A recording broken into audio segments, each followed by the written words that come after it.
Today we're looking at perfectly inelastic collisions. Now, the main thing you need to know about these types of collisions is that there's one thing that's being conserved, right? So for inelastic collisions, there's one thing that's being conserved, and that is momentum, right?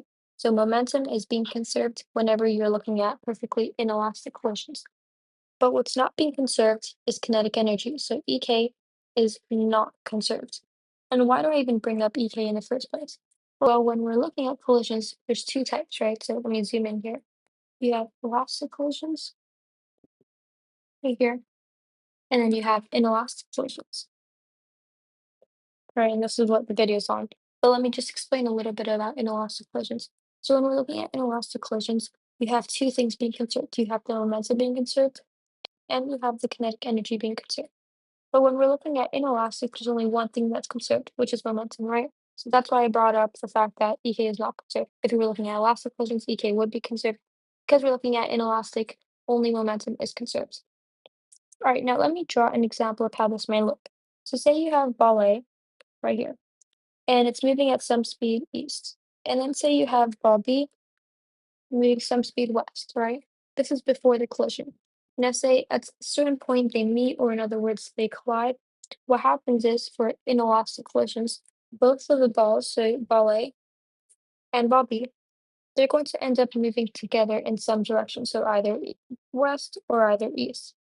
But the main thing is that both of the balls move together. So whichever way they go, they're going to be moving together, right? So this means they're moving together in the same direction and they're moving together with the same speed, right? All in all, they have the same V final or the same velocity. And it's V final because it's happening after the collision, right? All right, let's recap. So for perfectly inelastic collisions, you have only momentum being conserved and not kinetic energy. And how it looks is you have two balls, they're moving their own ways before the collision, but after the collision, they're both going to be moving together sort of as one object, right? Which means because they're moving together, they're going to have the same direction, they're going to have the same speed, and all in all, they're going to have the same V final.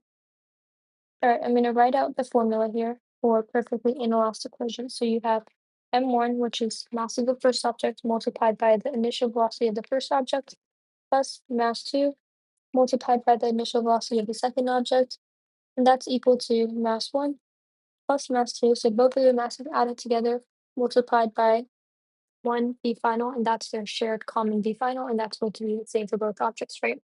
Another way of looking at it is we know P is equal to mv, right? P equals mv. Mv is what we have here and here, right?